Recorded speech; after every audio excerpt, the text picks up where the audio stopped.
이 세상에서 가장 빚을 많이 진 사람인데요. 프랑스의 제롬 케르비엘이라고 하는 사람인데 2008년도 프랑스 한 은행에서 트레이터로 재직 중에 불법적인 선물 거래로 49억 유로, 49억인데 우리나라 돈으로 치면요 7조 6,100억 원이라고 합니다. 7조 6,100억 원. 결국은 이제 재판을 받게 됐는데, 처음엔 이제 종신형이 내려졌는데, 교황을 만나서 회개하고 1,400km 순례길을 걷고 그래서 항소를 했는데 이제 징역형만 유지되고 빚은 탕감해주는 판결을 받았대요. 이후 3년 5개월 만에 출소해서 잇 컨설팅 회사를 취직해서 현재 재직 중에 있다고 합니다. 야, 어떻게 빚을 지면 7조 6,100억 원을 빚을 질 수 있을까? 근데 오늘 성경 우리가 읽지 않았습니다만 이제 다음 주에 묵상하겠습니다만은 21절에서 35절에 보면 1만 달란트 빚진 사람이 나와요. 1만 달란트. 그런데 그 주인이신 하나님께서 그 빚을 탕감해 주십니다. 하나님께로부터는 용서함 받지 못할 죄가 없다는 사실입니다. 요한일서 1장 9절에 보면 만일 우리가 우리 죄를 자백하면 그는 미쁘시고 의로우사 우리 죄를 사하시며 우리를 모든 불의에서 깨끗하게 하실 것이요 말씀합니다.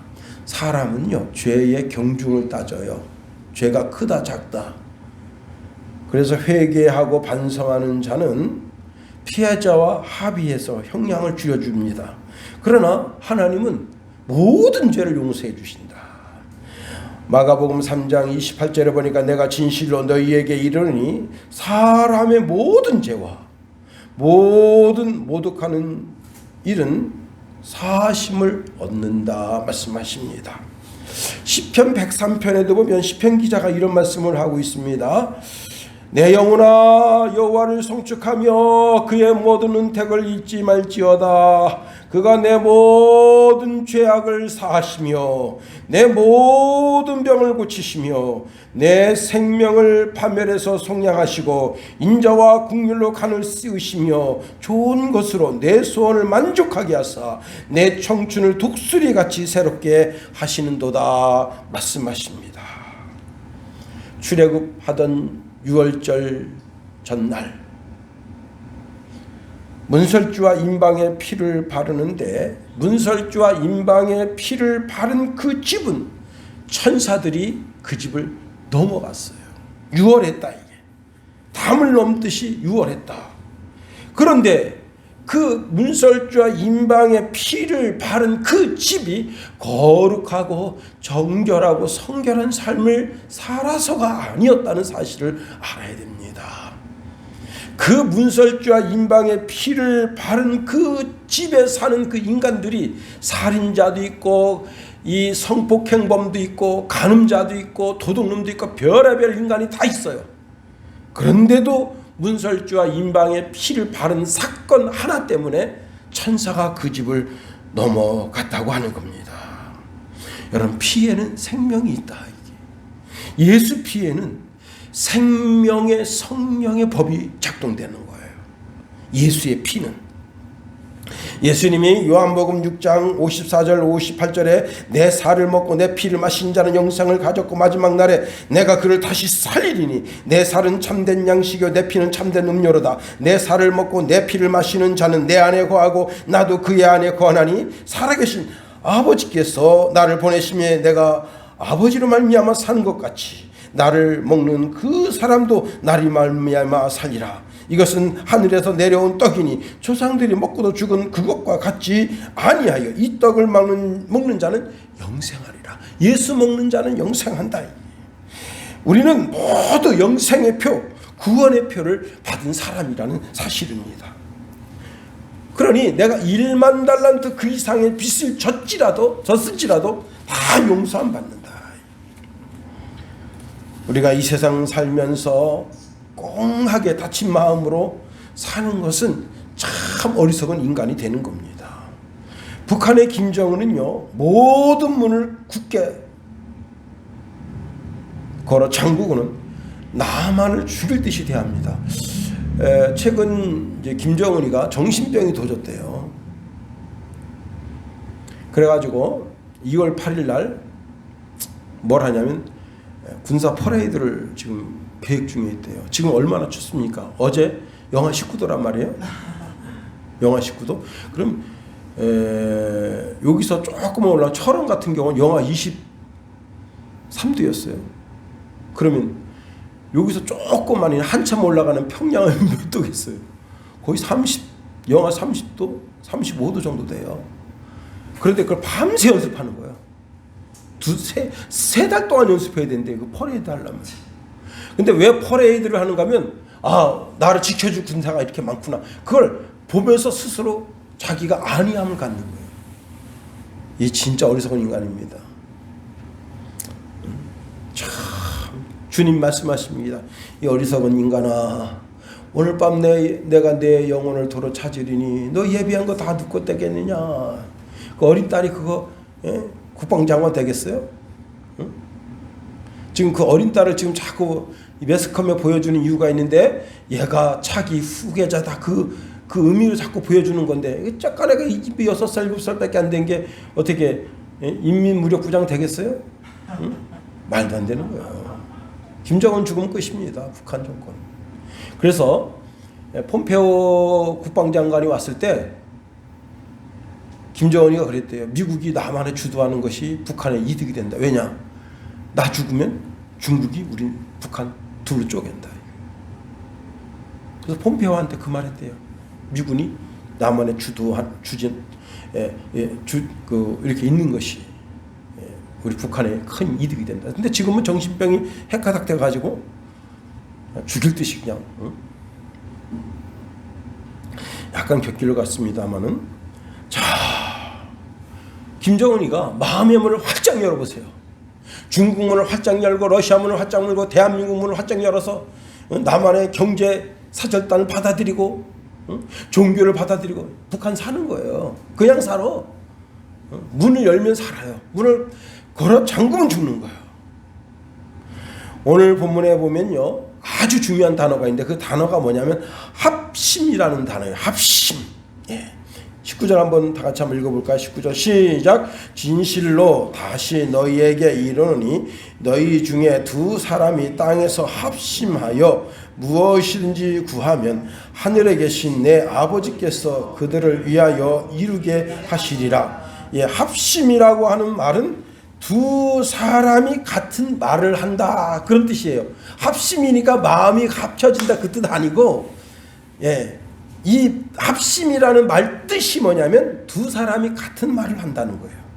자, 이것으로 보아서 두 사람이 예수의 제자된 두 사람인 것을 알 수 있어요. 여기서 조금 더 깊이 생각하면 이 두 사람은 앞으로, 한 사람은 나에게 죄를 진 사람이고 나는 피해를 본 사람이에요.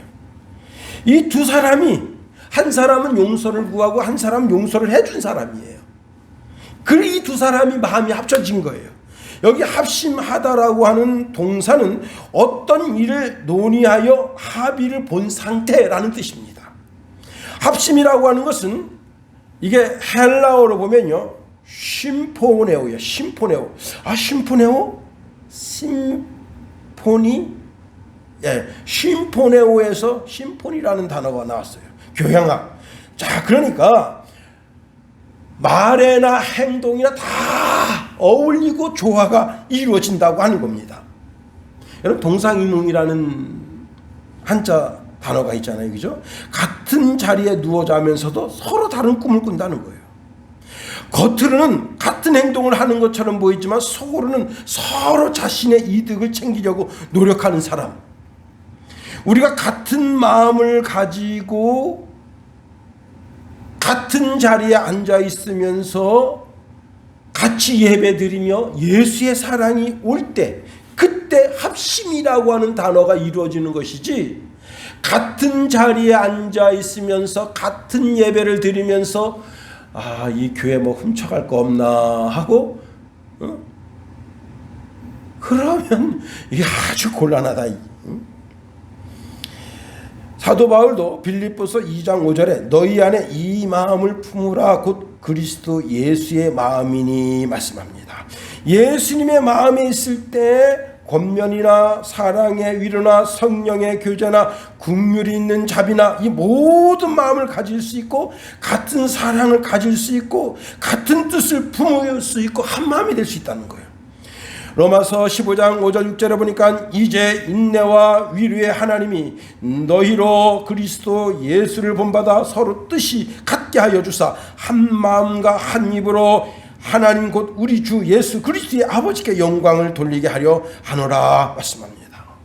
여기 합심이라고 하는 것은 신앙적으로 보면요, 같은 예배당에 나와서 같은 찬송을 드리고 같은 신앙 고백을 드리고 같은 교회에서 한 목사의 신앙의 지도를 받으면서 같은 기도를 드리는 모습을 합심이라 그렇게 말할 수 있다는 거예요. 우리가 이런 배경 속에서 세 가지로 살펴봅니다. 합심하는 곳에 하나님 아버지의 응답하심이 있다는 사실이에요.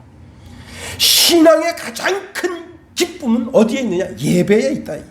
예배 시간에 우리가 찬송할 때, 또 기도할 때, 말씀을 들을 때 하나님을 아버지라 부른다. 다시 말하면 하나님 아버지 앞에서 온전한 신앙인이 된 모습으로 기쁨이 넘치고 즐거움이 넘치고 은혜가 넘치는 심령의 상태가 됐다는 거예요. 여러분, 우리가 죄를 지으면 내 영혼에 기쁨이 있겠어요? 내 영혼에 즐거움이 있겠습니까? 삶의 의미가 있겠어요? 죄 지은 사람은 그 죄의 무게가 자기를 짓누르기 때문에 그 죄의 무게 때문에 자기가 괴로워하는 거예요.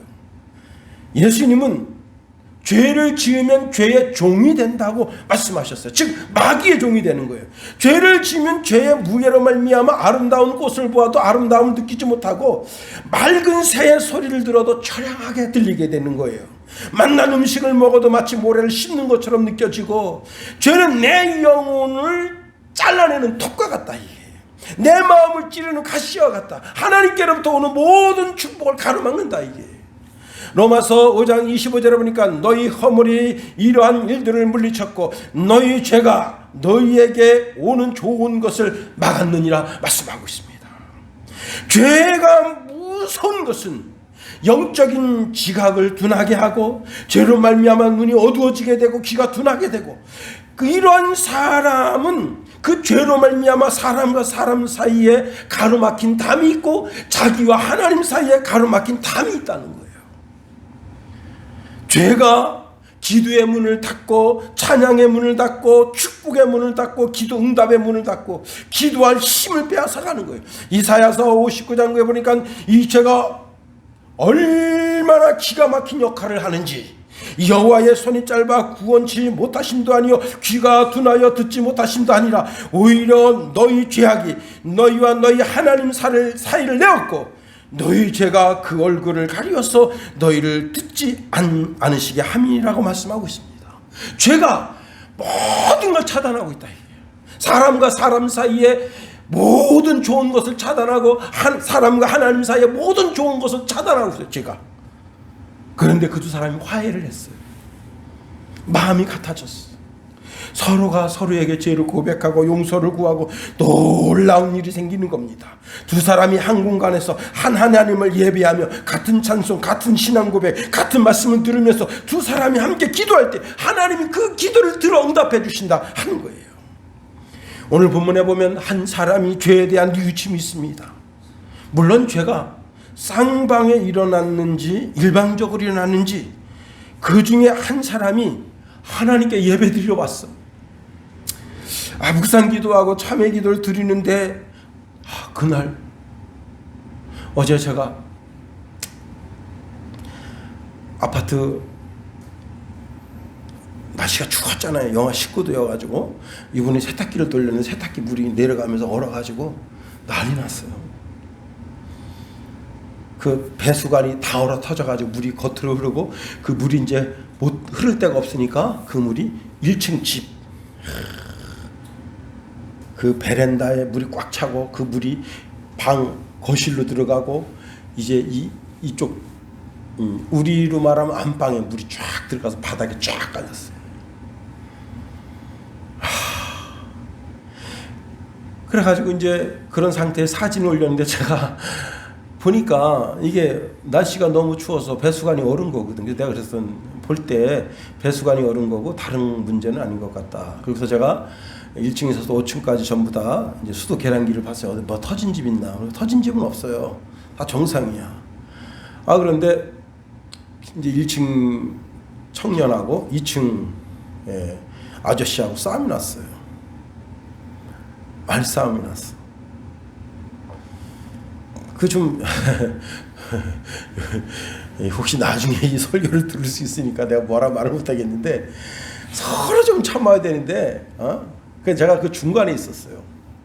그래서 내가 그 이제 40대 된 그 가장 딱 팔 붙잡고 그분이 덩치가 우리 성훈이보다 더 커요. 키도 크고 그냥 내가 목사니까 어떻게 못하는 거야. 목사님 비켜 내려가서 싸우려고. 그 아내가 진짜 아주 가냘퍼요. 한 번쯤은 나가 떨어질 것 같아. 근데 그 아내가 여보 이제 나이 40 됐는데 아직도 이러면 안 되잖아. 그러니까 올해서 딱 40 된 거야. 그러니까 여지까지 속 많이 생긴 거예요. 내가 볼 때 그 아내 말을 들어서 여보 나이 40인데 이제 이러면 안 되잖아 막 팔을 붙잡고 그러니까 내가 중간에서 이러면 안 돼 참아 등 두들기면서 참아 더 이제 결국 이제 그분이 이제 저한테 간곡하게 부탁하기를 이 아파트 이런 문제가 생겼는데 이거는 반비해서 해결해 줘야 되지 않겠습니까? 그래서 내가 그건 내가 내 임의로 할 수는 없고 반장님한테 한번 전 반장님한테 전화를 해보겠어. 그리고 왔어요. 근데 나중에 시간이 지난 다음에 둘이 화해를 한 거야. 여러분 아래의 집에서 18접할 막 욕하고 살면 되겠어요? 문자가 온 거 보니까 문자가 부드러워졌더라고. 여러분. 근데 이 사람은 오늘 성경 본문의 이 사람은요 교회에 이제 와서 예배 드리려고 딱 앉아 있는데 하나님 제가 한 주간 하나님 은혜 가운데 아니네요. 그때 박 집사하고 싸움이 있었는데 그때 하나님 말씀 퍼뜩 생각납니다. 어떤 말씀이 생각나는가 하면 내가 재단에서 예배 드리려고 재단에 갔다가 형제하고 내가 형제한테 저 바보 같은 새끼 지옥에나 가라 이 새끼야 이렇게 욕한 게 생각이 났어. 그러면 재단을 거기다 두고 그 형제를 찾아가라는 거예요. 그 형제를 찾아가서 그 형제하고 화해하라는 거예요. 화해. 내가 가서 이제 박 집사를 만납니다. 박 집사님 죄송해요. 그때 내가 감정이 격해서 그런 죄를 저질렀네요. 죄송해요. 상대방이 용서를 해주든 안 해주든 상관없어. 내가 내 죄를 그 사람에게 토설하고 내 잘못을 고백하고 내가 재산상의 손해를 끼쳤으면 재산상의 손해 끼친 것을 갚아주면 되는 거예요. 그 사람이 용서해주든 안 해주든. 그리고는 나는 돌아와서 어떻게 해요?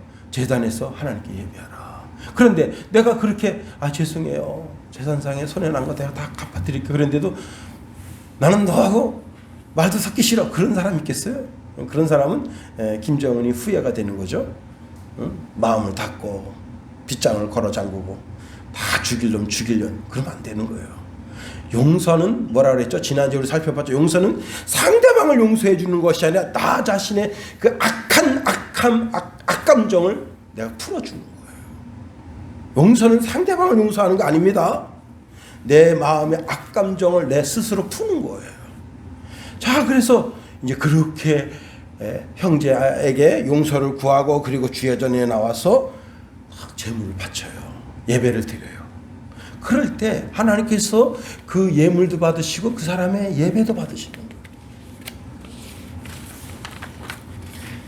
오늘 본문 19절에 이렇게 말씀하고 있습니다. 진실로 다시 너희에게 말한다. 너희 중에 두 사람이 땅에서 합심하여 무엇이든지 구하면 하늘에 계신 내 아버지께서 그들을 위하여 이루게 하시리라. 따라합시다. 이루게 하시리라. 무엇이든지 구하면 이루어 주신다는 거예요. 왜 내가 그렇게 기도하는데도 응답이 안 될까? 깊이 생각하세요. 내가 형제와 형제 사이에, 형제와 자매 사이에, 자매와 형제 사이에, 부모님과 나 사이에, 나와 교수님 사이에, 교수님과 또 여러 친구들 사이에 뭐 막힌 담이 있진 않았는가. 그리고요, 죄를 막 지었을 때, 내가 잘못했네 딱 느껴졌을 때 지체하면 안 돼요. 즉시 전화해야 돼요. 왜냐? 그 죄를 회개할 때까지 계속 그 죄의 그 찜찜함이 나를 짓는 거예요. 그거 아주 더러운 거예요. 그냥 내가 뉘우쳤을 때 그때 즉시 전화해서 교수님 죄송합니다. 조교님 그때 죄송했네요. 친구야 미안하다. 그때 내가 좀 감정이 격했네. 내가 다음에 너 만나면 짜장면 한 그릇 사줄게. 에? 그리고 마음을 풀어야 돼요. 그러면 여러분 사람과 사람 사이에 풀린 것이 하나님과 나 사이에 있는 것도 풀리는 거예요. 두 번째로 가장 작은 모임이라고 무시하지 말라는 거예요. 여기 아주 놀라운 변화가 있는데 두 사람이 화해하면 합심하면 이제 두세 사람이 모이는 모임으로 발전한다는 거예요. 여러분 18절에는 서로 앙숙이었어. 그래서 서로 땅에서 닫아버린 거예요. 마음을 닫아버렸어. 그랬더니 하나님도 마음을 닫아버리셨어. 그런데 19절에 화해가 일어났어요. 화해가 일어나고 합심하게 됐어. 20절에 보니까 이제 합심한 두 사람이 아주 작은 모임을 하는데 야 우리 목사님 모셔서 성경 공부 좀 할까? 그래서 두세 사람이 된 거예요. 응? 여러분 교회의 모임은 두 가지 형태를 가지는데 첫 번째는 두세 사람이 모이는 작은 모임이 있게 되고 그 다음에 전체적으로 모이는 모임이 있어요. 오늘이 주일예배잖아요. 주일예배는 전체적으로 모이는 모임이에요. 늙은이도 젊은이도 청년도 학생도 그리고 이제 깐난이도 다 모이는 전체적인 모임이 있고 그 다음에 두세 사람이 모이는 모임이 있는 거예요. 응? 하나님은 큰 모임이라서 큰 모임을 기뻐하시고 즐거워하시는 것이 아니라 두세 사람이 예수님 이름으로 모일 때 그 모임 가운데도 함께 하시는 거예요. 그래서 모임을 아주 중요시 여겨야 되는 거예요. 모임을 순모임. 어떤 작고하신 목사님인데 그날 이제 목요일날 그 순모임을 가져요. 순장들이 다 누군가면 이제 구역 대표 집사들이에요. 설교하는 집사들, 권사들. 근데 그날 날씨가 아주 안 좋았어. 바람이 아주 그냥 아주 고약하게 불고 비가 오락가락하고. 그래서 자기 교회 그 순모임 순원들이 그 모임에 보통 이제 40명 정도 모아요. 근데 그날 딱 3명 왔어. 그러니까 이제 순원들이 생각하는 거예요. 이 구역장들이 3명 왔는데 목사님이 하시겠어. 오늘은 쉬겠지. 다 이제 소파에 이제 널브러져 가지고 그러고 있는데 목사님이 이제 담당 교역자한테 연락을 받습니다. 목사님이 3명밖에 안 하는데요. 그랬더니 그래요? 괜찮아요. 다 오라 하셔요.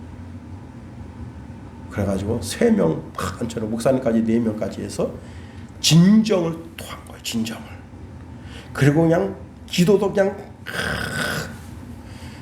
그렇게 2시간 반 동안 구역 순 모임을 그렇게 한 다음에 오늘은 조금밖에 안 왔으니까 진짜 맛있는 거 먹으러 갑시다. 그래가지고 63 빌딩에 가가지고 최고 비싼 거 한 끼에 40만 원짜리.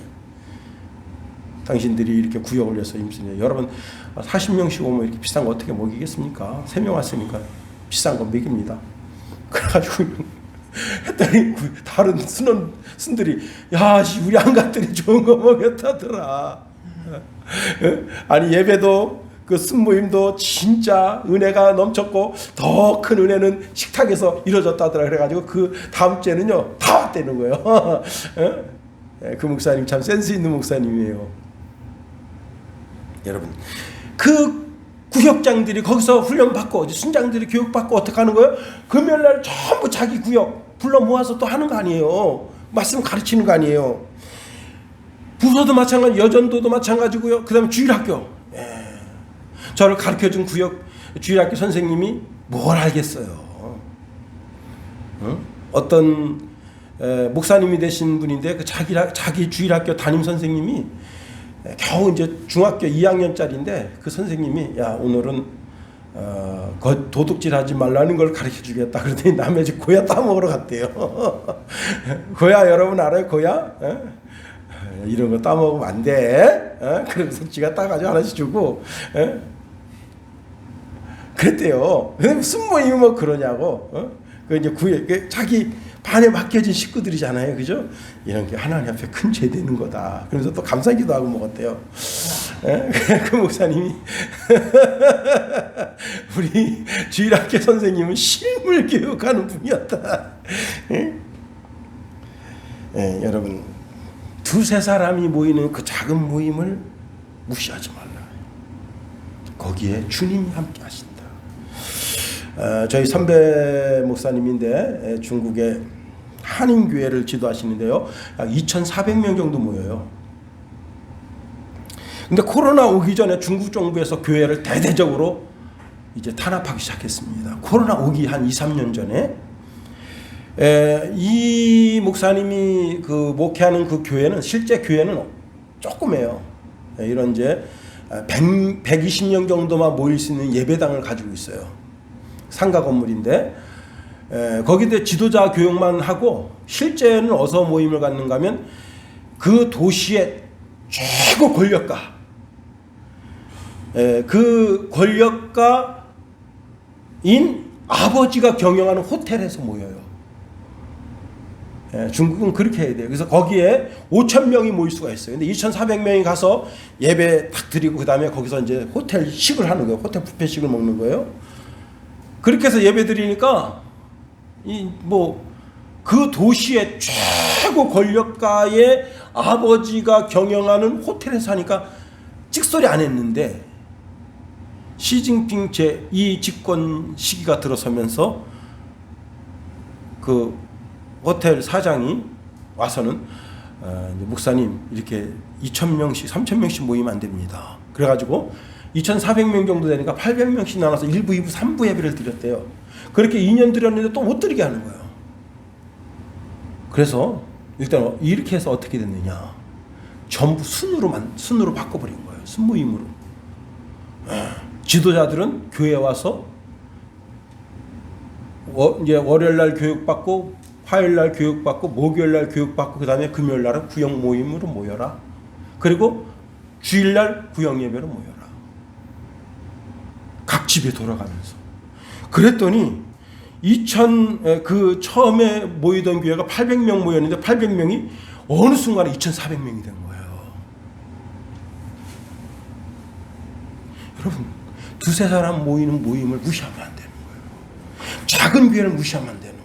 작은 걸 무시하게 되면 큰 것도 안 되는 거예요. 예루살렘 교회가 그와 같았던 거예요.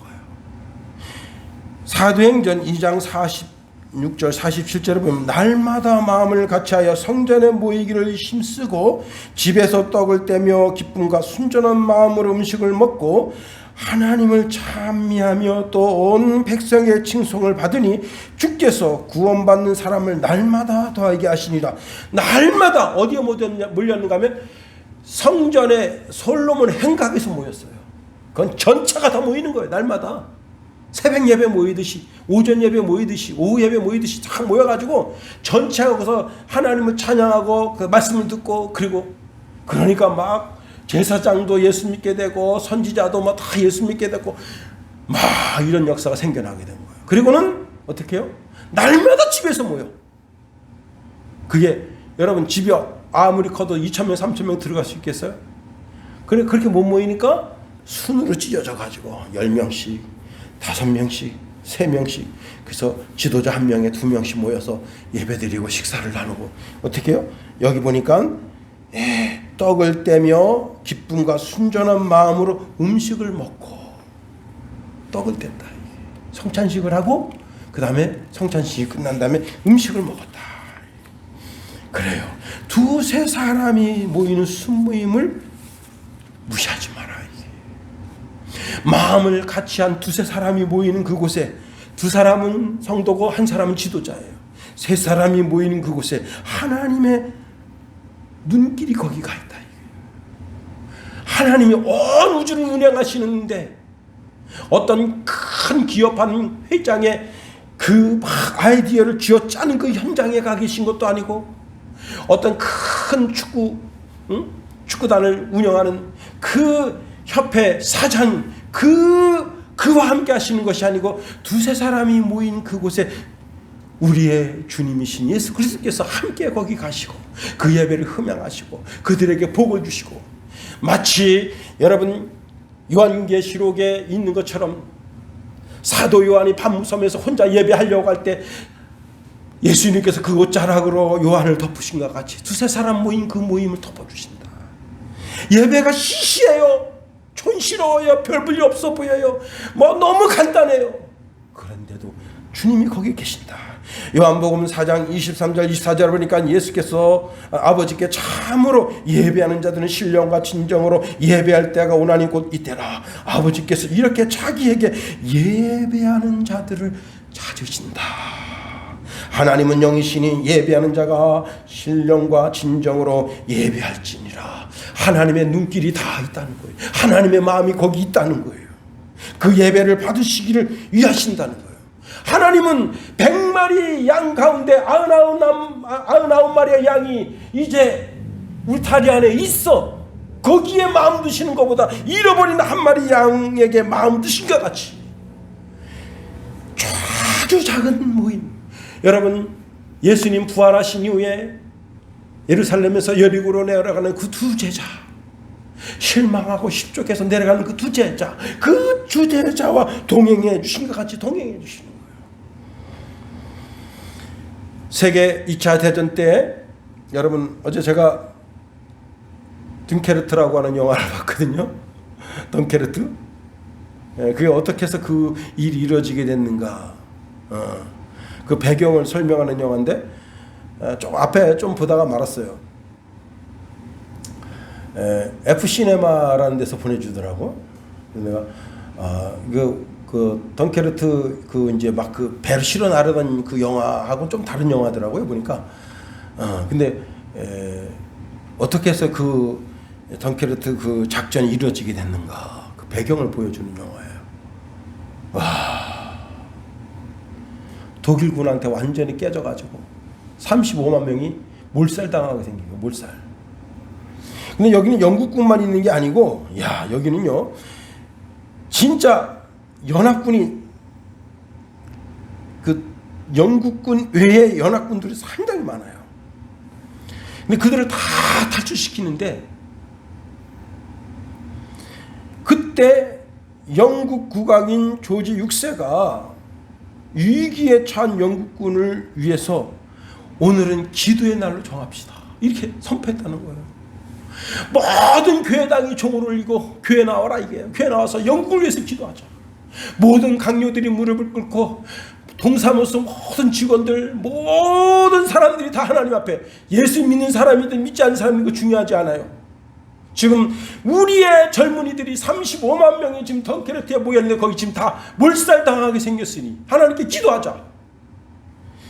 그런데 어떤 일이 생겼는가 하면, 이제 독일군이 몰살시키려고 탱크 잔뜩 몰아다 놓고, 그 다음에 여러분 그 105mm 그 박격포, 155mm 박격포 잔뜩 갖다 놓고 이제 방열해서 다 때려 부시려고 그러는 거예요.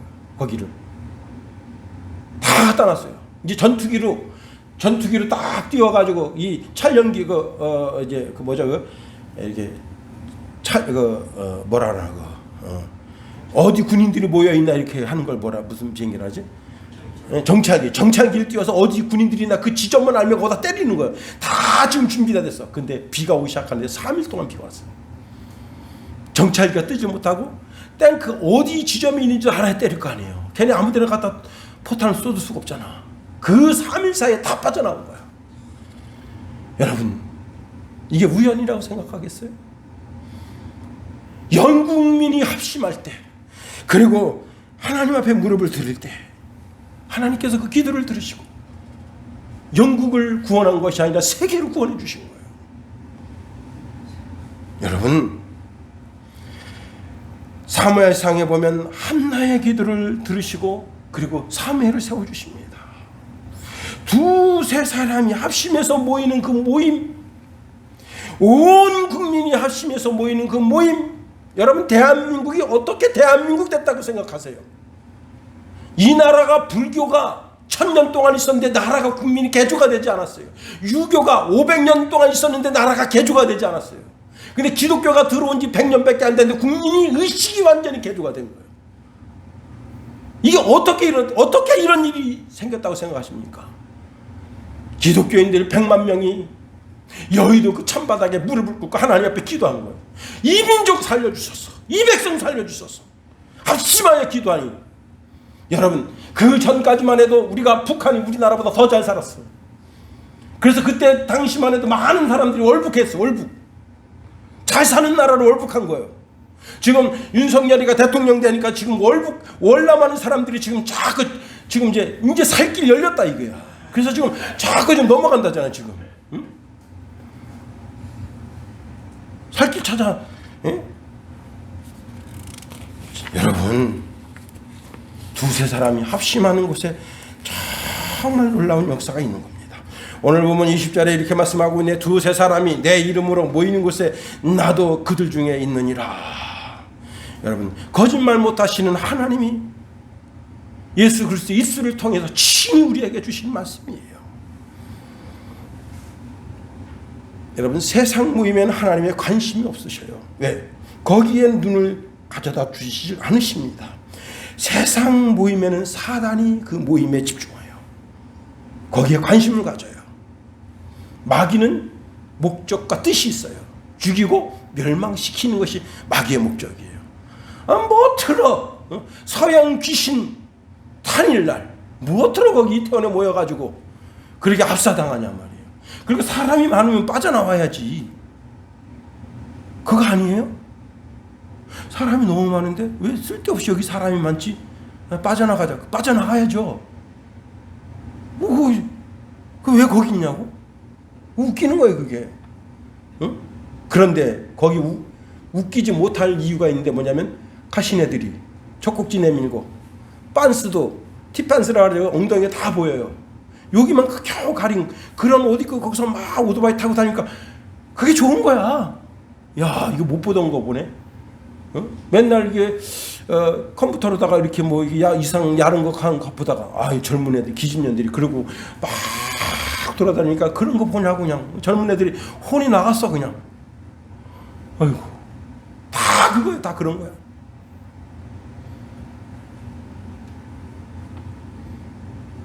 아니 지 아들이 무슨 탤런트인가 뭔가 이지안인가 뭔가 그 엄마 그 왜 거기 가라 그런 거야. 고등학교 탤런트라며. 응? 마귀의 눈이 거기가 있는 거예요. 사탄의 눈이 거기가 있는 거예요. 마귀는 뭐예요? 죽이고 멸망시키는 게 목적이에요. 예수 못 믿게 복음이 들어갈 기회를 차단하고 빨리빨리 죽어서 지옥 와라 이거야. 막 자살해서 집단적으로 자살하고 막 그래서 지옥 와라 이거야. 복음 들을 수 있는 기회를 차단시키는 거예요. 여러분, 우리가 지금 이 시간에 주의 전에 나와서 삼위일체 되신 하나님께 예배드립니다. 성부 하나님의 눈은 우리를 향하시고 성자 예수님은 우리와 함께 하시고 성령님은 이제 우리가 하나님 앞에 온전한 예배를 드릴 수 있도록 우리 속에서 우리를 도와주십니다. 여러분, 이 시간도 우리 주님이 우리와 함께 하심을 알아야 됩니다. 우리가 예배하는데 마귀가 함께하면 어떡하겠어요? 아주 곤란한 거예요. 귀신이 함께하면 아주 곤란한 거예요. 그러니 우리는 늘 마귀를 대적해야 되는 거예요. 어둠의 영을 걷어내야 되는 거예요. 그리고 우리는 주님의 약속하신 말씀을 철떡같이 믿어야 돼요. 주님이 이제 감람원에서 승천하시면서 12제자에게 말씀하십니다. 이렇게 말씀하시네요. 내가 너희에게 분반 모든 것을 가리켜 지키게 하라. 볼지어다 내가 세상 끝날까지 너희와 항상 함께 있으리라. 지금 이 시간도 우리 주님께서, 예수 그리스도께서 우리와 함께 하심을 믿어야 되는 거예요. 요한복음 12장 26절에 보니까 사람이 나를 섬기려면 나를 따르라. 나 있는 곳에 나를 섬기는 자도 거기 있으리니 사람이 나를 섬기면 내 아버지께서 저를 귀히 여기시리라. 여러분, 그렇습니다. 주님께서 승천하시면서 우리에게 성령을 보내주시마 약속하신 거예요. 성령님 우리와 함께 하십니다. 우리 속에 우리 마음을 거룩한 거처를 삼으시고 거기 임재해 계시는 거예요. 요한복음 14장 17절 20절에 보니까 저는 진리의 영이라 세상은 능히 저를 받지도 못하리니 이는 저를 보지도 못하고 알지도 못함이라. 그러나 너희는 저를 아나니 저는 너희와 함께 거하시며 또 너희 속에 계시겠습니다. 내가 너희를 그와 같이 버려두지 아니하고 너희에게로 오리라. 조금 있으면 세상은 다시 나를 보지 못할 터이로되 너희는 나를 보리니 이는 내가 살았고 너희도 살겠습니다. 그 날에는 내가 아버지 안에 너희가 내 안에 내가 너희 안에 있는 것을 너희가 알리라. 세상 사람들은 생각할 때 예수님께서 십자가에 달려 돌아가신 후에 아리마대 요셉 무덤에 장사되고 끝났다고 생각했어요. 그러나 주님께서 이제 감람원에서 승천하신 후에 다시 영으로 우리 속에 오셔서 내 속에 예수님이 계신 것을 내가 알고 예수님도 알고 하나님 아버지도 알게 우리를 고아와 같이 버려두지 아니하신다 말씀하십니다. 조기보 선교사가 케냐에서 이제 그 버려진 어린 애기들 고아원을 운영하는데 참 전 그 말을 듣고 가슴이 참 무너지더라고요. 여러분, 아버지라고 부를 수 있는 존재가 있는 것만으로도 감사해야 돼요.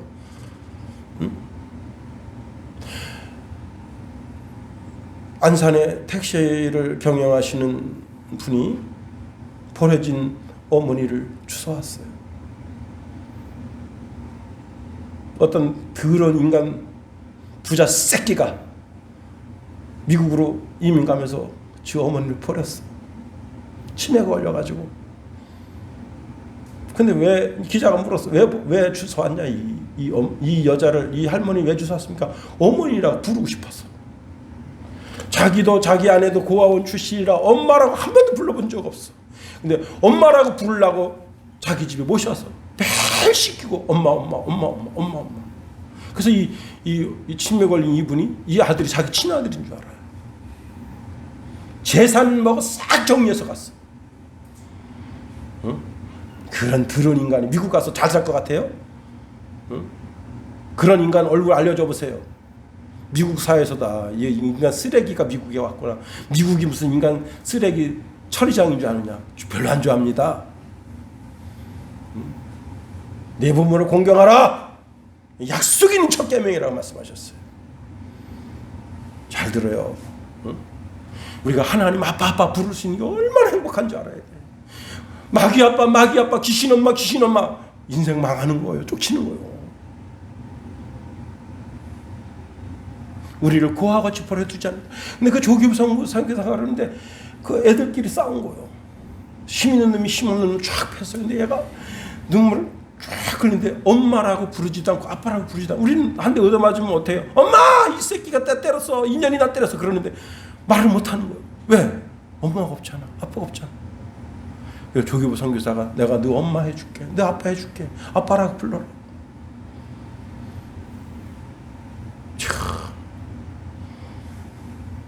근데 주님께서 말씀하십니다.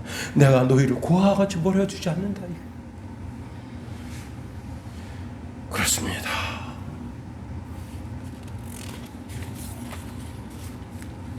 우리가 기도할 때, 합심해서 기도할 때 정말 놀라운 역사가 생겨나는 거예요.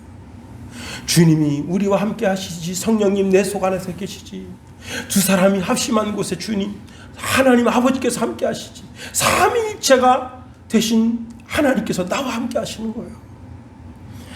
1960년도 케냐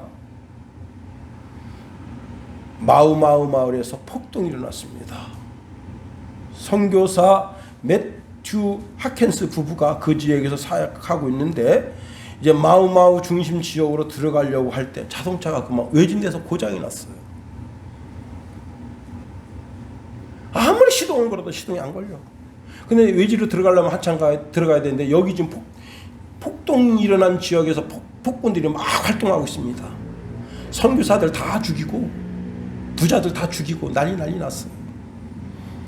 근데 차가 시동이 안 걸려. 그럼 어떻게 해요? 거기서 잠을 자야 되는 거야. 그런데 이 매튜 하켄스 부부를 파송한 그 교회에서 클라이 브렌트라고 하는 그 친구가 이날은 이상하게 기도하고 싶은 거예요. 선교사를 위해서 기도하고 싶은 거예요. 그래서 다른 집사님한테 전화했어요. 오늘 이상하게 그 케냐에 있는 매튜 하켄스 부부를 위해서 기도하고 싶습니다. 우리 같이 기도합시다. 그랬더니 그래, 내가 지금 일 마치고 당신 집으로 가겠어. 두 부부가 왔어. 넷이서 기도하는데 이러지 말고 우리 좀 더 다른 사람 부릅시다. 그래가지고 17명이 그 집에 모였어요. 17명이 밤새 그 선교사를 위해서 기도한 거예요. 근데 희한하게 그날따라는 그 선교사만을 놓고 기도하는데 기도가 계속 길어지는 거예요. 이제 한 6개월이 지났습니다. 매튜 하켄스 부부가 이제 선교지에서 들어왔어요. 그날을 똑똑하게 기억하고 있던 클레이 브렌트라고 하는 분이 물어봤어요. 혹시 지난 봄 3월 23일 날 그때 무슨 일 없었냐. 내가 당신 위해서 기도하고 싶었는데 그때 이상하게 정말 우리 그 교회 성도들이 당신 위해서 기도하고 싶어. 우리 집에서 17명이 모여서 밤새도록 기도했다. 그랬더니 그 얘기를 한 거예요. 갑자기 가다 자동차가 시동이 꺼졌다. 그래서 자기 부부가 그 차에 있을 수밖에 없었대요. 그런데 이 부부가 이제 그 이튿날 정비소에 이제 연락을 해서 정비소 사람이 와서 차를 고쳤어요. 그리고 자기 선교지로 들어갔어. 이상한 이야기가 들리는 거예요. 그 동네 그 폭군들이 선교사 차가 거기 있으니까 저거들 죽여야 된다. 그걸 딱 죽이려고 딱 갔는데 중무장한 군인 17명이 그 차를 치고 있는 거예요. 처음 본 군인들이.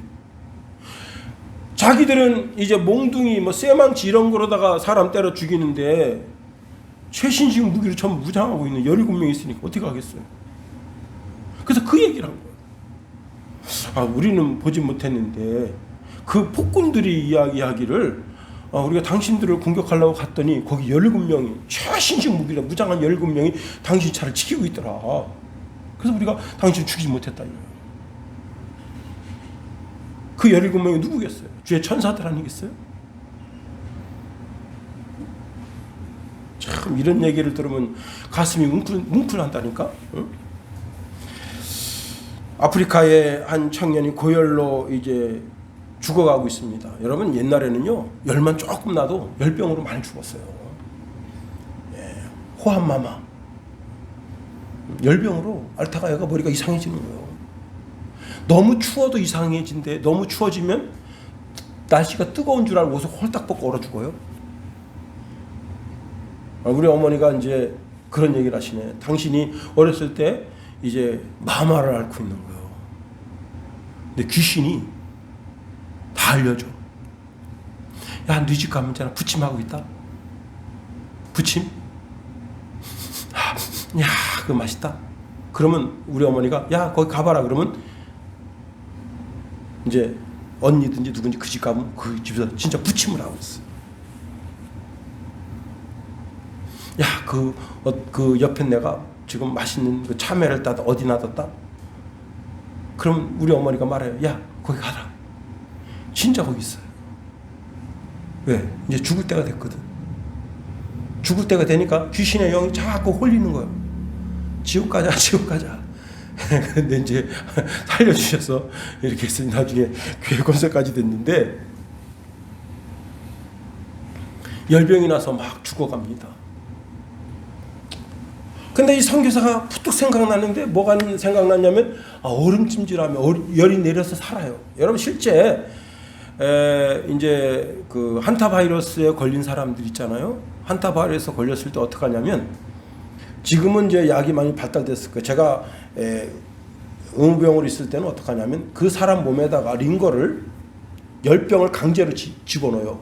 10병을 어떻게 집어넣는가 하면 10병을 링거를 딱 해가지고 꽂은 다음에 여기다가 그 이게 심장 이렇게 혈관 잴 때 그 수축기 있잖아요. 그거 갖다 딱 꽂아가지고 공기를 강제로 집어서 강제로 집어넣어요. 물을 여기다가 몸에다가.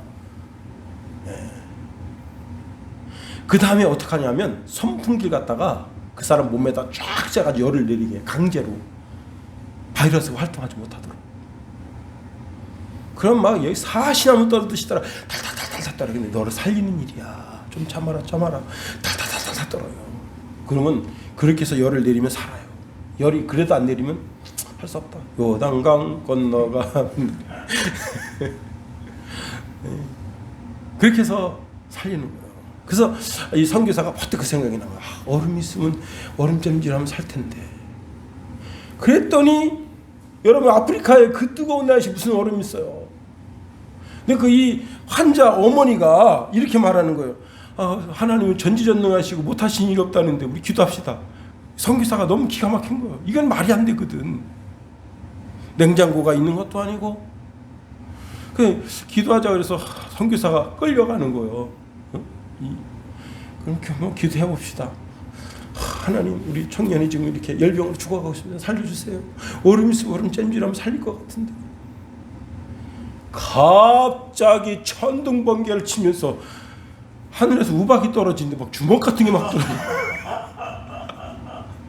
그래서 그거 갖다가 얹어서 살렸다는 거예요. 응? 여러분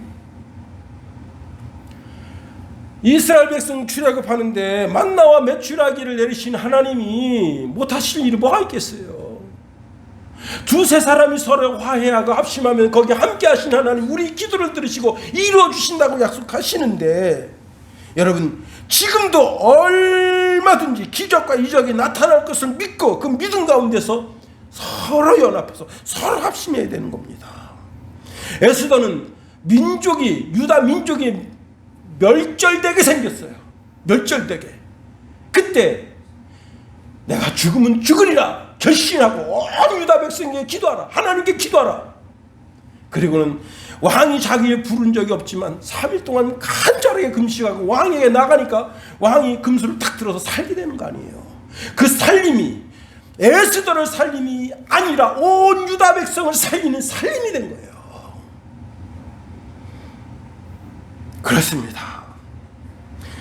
사무엘상 7장에 보면 이스라엘 백성들이 미스바에 모였는데 블레셋이 쳐들어왔어요. 그때 사무엘 선지자가 온전한 어린 양 같다 온전한 번제를 드리고 온 이스라엘 백성들 하나님 앞에 기도한 거예요. 살려달라고. 그때 하나님께서 천재지변을 일으켜서 우박으로 때리는데 여러분 진짜 제가 쇼트 영상을 자주 보거든요. 중국이 시진핑이 저주받을 짓을 하는 거야. 저주받을 짓을. 나는 우박이 내려도 솔직히 그냥 우박 내려도 다 이런 거 맞으면 아야 따끔따끔 이런 게 내리지 이런 거 우박 내리는 거 처음 봤습니다. 이게 한두 개가 내리는 게 아니라 수천 개가 내리는데 집이 그냥 다 부서져요. 집이 나무로 만든 집, 이거 어설프게 기와로 만든 집 다 부서집니다. 자동차 다 유리창 다 깨집니다. 그게 뭐예요? 하나님의 교회를 핍박하니까 하나님이 보여주는 거예요. 깨닫지 못하면 존귀한 사람이지만 깨닫지 못하면 멸망하는 짐승과 똑같다는 거예요. 시진핑이가 멸망하는 짐승이에요. 그 집이 그 아내 집안이 예수 잘 믿는 집안이에요. 근데 그 예수 잘 믿는 그 집안의 그 예수 정신을 사악하게 이용해 가지고 선교사들을 탄압하고 가정교회를 탄압하고 교회를 탄압하고 십자가를 폭파시키고 그런 데 썼으니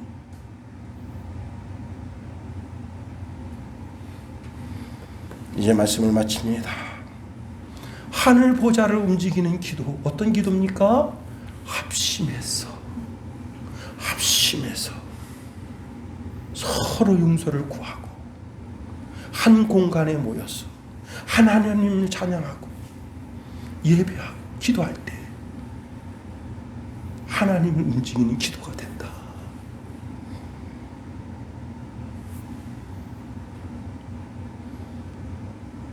두세 사람이 예수 이름으로 모인 곳에